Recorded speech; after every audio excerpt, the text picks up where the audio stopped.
So, so what was the question? The question was expression. Yeah. Question was expression. Question was, what's expression? I'm looking for my expression. I want to find my expression. And why do I keep searching for expression? Why do I don't have a desire to daven, as it was expressed. I want to learn, but I'm not really sure. I want to look a certain way. So, expression is, as I said before, we only see what we project, and what's being projected is what we see. So in other words, the way I show up, that's what shows up back at me, and vice versa.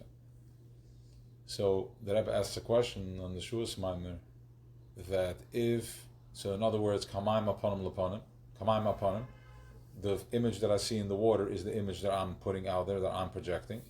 So we are reflecting back to Atzilus, from Atzilus to Ak, to Adam Kadmon, the first type of, where the beginning of man, a thought of man shape took place. It's still oir over there, but this concept started coming into play. That from there, billions, whatever tzimtzum there is, saf kim teros amensh. So in other words, that we put in the work in Svira, and then Matan Torah comes from top down back to us, which means that we are projecting an image into Ak, into Adam Kadmon, and from that place it gives back to me. So if I smile, I do a mitzvah with Ava in Yira, that will image back at me. If I'm happy, it means that Adam Kadmon is smiling at me. That consciousness and levels, which comes alles from oneness, from Eibishter. So, as the Rebbe question, how can you say that we are that we can influence Adam Kadmon when it's beyond expression? There is no expression over there. So how can we say it's betachas apshitis? Betachas apshitis means that it has no ego, God forbid, but it's not. It's so rigidly, intensely in love, and whatever you want to call it. So it's a whole arichis. But it comes to Rebbe with a very powerful, finish is that when it's betachas apshitis, because betachas apshitis means in simplicity that it can even handle any expression that we're sending up there. Listen to this power. Nothing in Welt has bechira. Nothing in Welt has bechira. But we have such bechira. It's given us such bechira, such das alien, that we can project an outcome all the way up because it's a clean slate. It starts from us. We go through. There is seder shtalshalos. There's different layers of manifestations, different layers of manifestations. But then there's something that's before Seder Shtalshalos. So in Seder Shtalshalos it takes it takes 10, 20, a year, whatever it is. And so much money, I can't find a way out of this problem today. It would take me weeks to resolve this issue that I'm dealing with. Or whatever it is, financially or Shalom Bayis.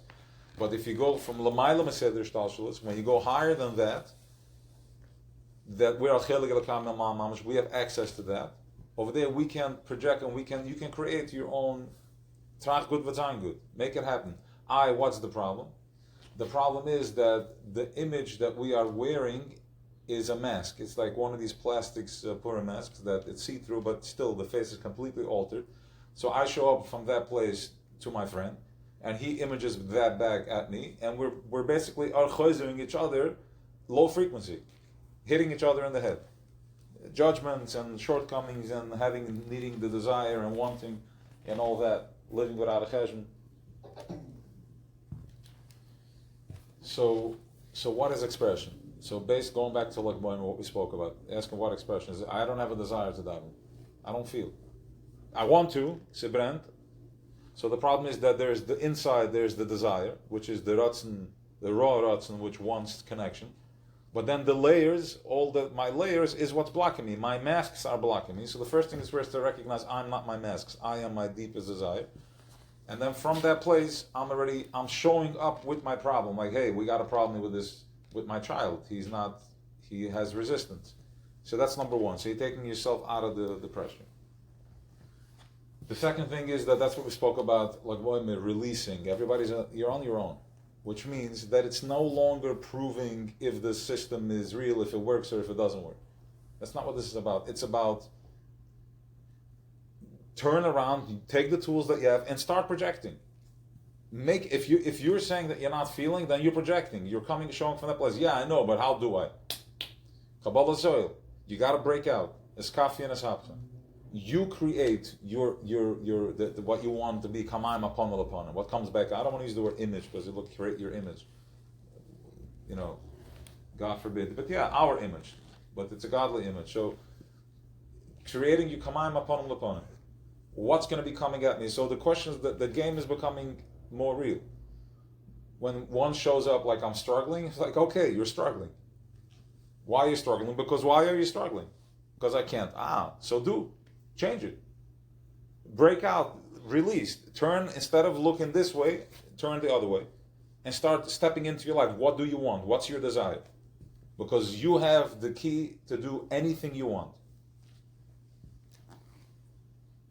Paro projected, he put the mask, he put the plastic on us. So our parents already showed up from that way, but it's all in preparation. So once you're ready, we were digging inward, inside, lighting the fire from within. Now that you have the fire from within, you go on the attack. Not use the same method like it's not working. It's working. You know what you need to do? You get up in the morning, the first thing you do before anything is tefillah. You start, you already know who the boss, you know where the fire is, you know who the boss is, you know how this works. If I want to have a flowy day, I need to get into flow. It's not that my work is going to make me be more connection. I need to be connected, so my work is in flow. I'm in tefillah all day. That is, again, what we were talking about yesterday, about the oisius. The tzaddik sees his oisius, he sees his day to day, and he goes with it, okay, I climbed the ladder with it. I don't feel, okay, you don't feel. So go deeper. What's the desire? How deep do you have to, now that you don't feel, and I don't feel even deeper than that, and I even don't feel now. Okay, so where is this coming from? Because if you didn't have a desire driving this, a positive, a light behind it, you wouldn't show up as well. You wouldn't know that you're not feeling. You would be not feeling. How many walk around? They're not feeling. Fine, they're in spins, they're in pain, but they can't even express it. So you have a language now like, I'm not feeling. So go to the place that says that he wants to feel, that he's looking for connection, and he already now knows what clean connection is.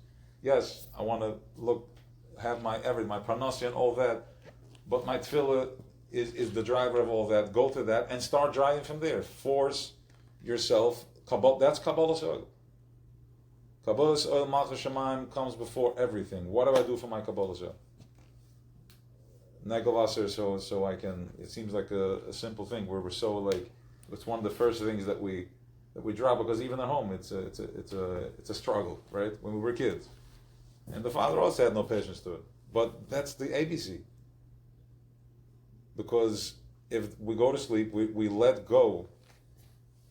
The light leaves the body, so choshech takes on. If there's no protection, then I'm vulnerable.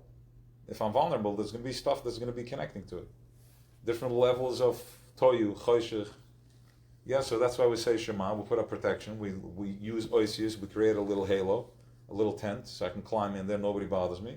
But then when I get up in the morning, the first thing, I wash my hands, because the code of taking off the antidote to this is not Tylenol, an antidepressant, Negelwasser.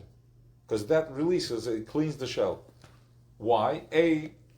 Because water has the code. That's what it's a shefa, and it takes away. Because these low frequency can't tolerate shefa. They need to be in pain. So when you give him shefa, he runs away. And B, because it's a little stupid thing. And you have Kabbalah Soil. I believe in this little stupid thing. So by doing this little stupid, it's about the shenanigans. This big God can do anything he wants. But he wants dafka this. The same way the millionaire wants dafka that chair from Italy. He wants the steak that way. He wants it he wants it exactly like that. And don't mess with him because he's a powerful man. Okay, so he's also powerful and he can do anything. And he wants it like that. And by doing the Kabbalah Soil, I'm tapping into that. And just from that, you become unstoppable, because you're tapping into, you're surrendering to a higher power. So when you surrender to a higher power, the behemoth has no choice, and he has to let go. It's called iskafia. And then eventually it's hapcha. Because what happens at the schapach is that it washes off the metal from the body. It cleans the metal from the body, and then I'm more energetic, connected, in tune. So I eat different high conscious stuff, talk high conscious stuff, and then my image back at me, kamayim upon him, is the most powerful, pure smile that I can receive. And from that place, that emanates and vibrates all over to the Shefam. Okay. I think that's pretty much it, right? Mm-hmm. All right.